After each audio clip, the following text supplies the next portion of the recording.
বিশ্বের সবচেয়ে ভাগ্যবান পুরুষ বলা হয় ফ্রেন সিলাকে, কিন্তু ভাগ্যবান নারীকে তা কি আপনারা জানেন?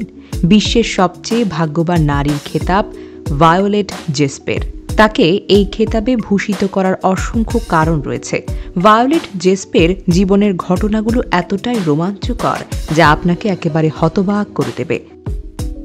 ভায়োলেট জেসপে তার জন্ম 1887 সালের 2 অক্টোবর আর্জেন্টিনার বাহিয়া ব্লাঙ্কার কাছে। তিনি ছিলেন আইরিশ অভিবাসী উইলিয়াম এবং ক্যাথরিন জেসপের বড় কন্যা। একবার জেসপ যক্ষ্মায় আক্রান্ত হন। চিকিৎসক তার বাঁচার আশাটা পর্যন্ত ছেড়ে দিয়েছিলেন, কিন্তু চিকিৎসকদের ভবিষ্যৎবাণী আর আশঙ্কা কাটিয়ে সুস্থ হয়ে ওঠেন জেসপ। 1908 সালে হোয়াইট স্টার লাইন কোম্পানিতে একজন সেবিকা হিসেবে যোগ দেন জেসপ। 1910 সালে ওই কোম্পানির জাহাজ HMS অলিম্পিকে কাজ শুরু করেন। 1911 সালে অন্য একটি জাহাজের সঙ্গে অলিম্পিকের মুখোমুখিভাবে সংঘর্ষ হয়। এতে দুটি জাহাজই ব্যাপকভাবে ক্ষতিগ্রস্ত হয় এবং হতাহত হন অনেকেই। তবে সেই যাত্রায় অক্ষত ছিলেন জেসপ। পরের বছর সেই সময়ের সবচেয়ে বড় জাহাজ টাইটানিকে সেবিকার দায়িত্ব পান তিনি। একটি বিশালাকার বরফ শৈলের সঙ্গে ধাক্কা লাগে সেই জাহাজের।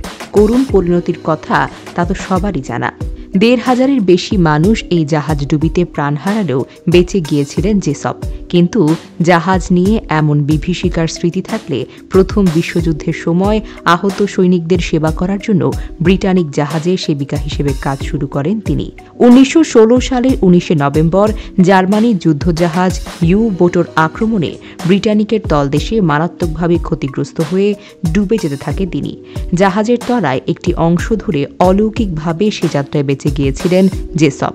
অবসর গ্রহণের কয়েক বছর পর ভায়োলেট একটি টেলিফোন কল পেয়েছিলেন বলে দাবি করেছেন।